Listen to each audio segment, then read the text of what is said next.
A minha história familiar de câncer é muito preocupante. Várias pessoas na minha família. E eu fiz o teste genético e veio negativo.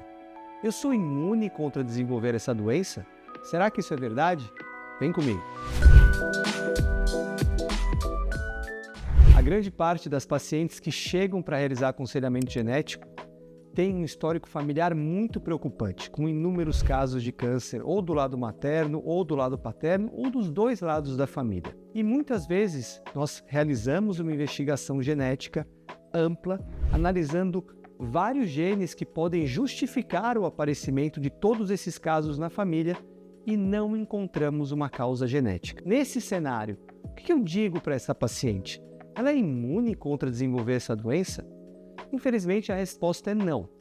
É lógico que o risco dela não é tão elevado como uma pessoa que possui um fator genético que influencia radicalmente no aumento de risco dessa doença. Mas eu não posso dizer para essa paciente que o risco simplesmente foi eliminado. Existem vários fatores que influenciam no risco de desenvolvimento de câncer. E os fatores genéticos correspondem somente a 10% dos casos, um em cada 10.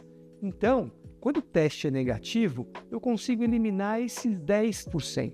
Os outros 90% estão atrelados a outros fatores de risco que não estão inscritos no DNA.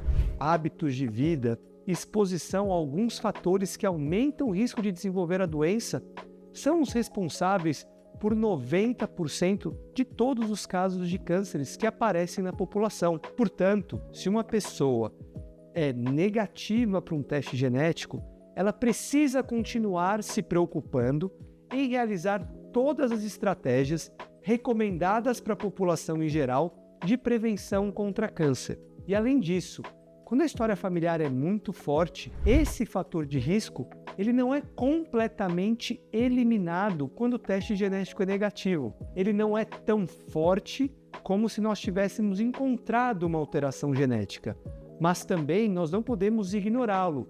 Então, nesse cenário, é importante você tentar identificar qual é o tipo de câncer mais prevalente naquela família. Existe uma calculadora disponível que pode ponderar todos os fatores de risco e os fatores protetores para dar uma estimativa de qual é o risco que essa pessoa tem de desenvolver a doença. Às vezes, mesmo com teste genético negativo, com uma estimativa um pouco acima da população em geral deste risco, já é possível estabelecer algumas estratégias de prevenção. Como eu disse no vídeo anterior, por exemplo, às vezes essas pessoas podem se beneficiar de uso de comprimidos, de medicamentos para se prevenir contra câncer de mama, a depender da sua estimativa de risco. Portanto, um teste genético negativo ele é uma informação super importante. Sem dúvida, ele vai ser utilizado na hora de dar as recomendações para aquelas pacientes. No entanto, eu não posso dizer que um teste genético negativo é igual à imunidade contra câncer. E você deve seguir com todas as recomendações de prevenção, pelo menos aquelas que são recomendadas para a população em geral.